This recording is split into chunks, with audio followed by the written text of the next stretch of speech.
En 1889, le maître horloger Henri Laurent a achevé son chef-d'œuvre, une horloge de grand-père censée garder le temps parfait pour l'éternité. Mais lorsqu'elle a été installée à la gare de Lyon, quelque chose a mal tourné. L'horloge a commencé à tourner à l'envers pendant l'heure des sorcières, ses carillons remplacés par des chuchotements dans une langue qu'aucun linguiste ne pouvait identifier. Le mois dernier, le gardien de nuit Claude jure avoir vu la aiguille des minutes saigner du mercure à 3h33 du matin. Le lendemain matin, les ouvriers ont trouvé le cadran de l'horloge fissuré comme une toile d'araignée, avec ce qui semblait être des astérisques empreintes digitales poussant de l'intérieur du verre. Les navetteurs ont commencé à signaler une perte de temps près de l'horloge. L'homme d'affaires Pierre Rousseau est arrivé à son bureau 2 jours en retard, insistant sur le fait que seules quelques minutes s'étaient écoulées. Sa montre-bracelet affichait la bonne date, mais ses engrenages étaient désormais faits de astérisques dans humaine astérisque.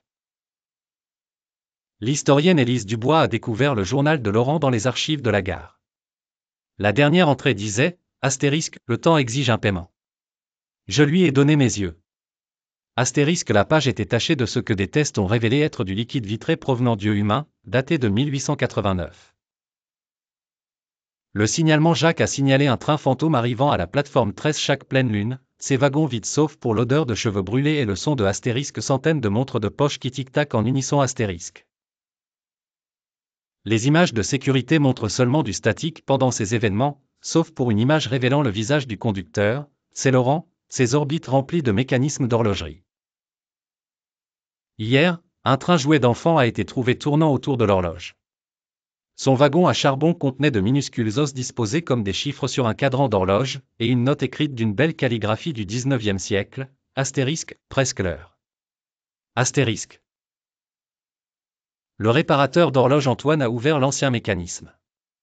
À l'intérieur, il a trouvé des engrenages faits de astérisque côte astérisque, des poids de pendulant astérisque, cheveux compressés astérisque, un ressort principal qui astérisque pulsait astérisque comme un être vivant. Son assistant a enregistré Antoine murmurant astérisque, c'est magnifique astérisque avant de ramper à l'intérieur de l'horloge. La police n'a trouvé que sa ceinture à outils, avec chaque outil fondu en aiguille d'horloge affichant 3h33. Aujourd'hui, l'horloge de la gare fonctionne parfaitement. Trop parfaitement. Les navetteurs rapportent ne jamais être en retard, bien que certains arrivent sans aucun souvenir de leur voyage. La dernière entrée du journal du chef de gare dit, astérisque, les trains arrivent tous à l'heure maintenant. Même ceux qui n'existent pas, astérisque. Si vous visitez la gare de Lyon la nuit, vous pourriez voir le fantôme de Laurent polissant sa création. Ne regardez pas trop près ses outils, le tournevis est un astérisque os de doigt astérisque, l'huile sans le astérisque sans astérisque, et le chiffon qu'il utilise porte le monogramme du mouchoir d'Antoine.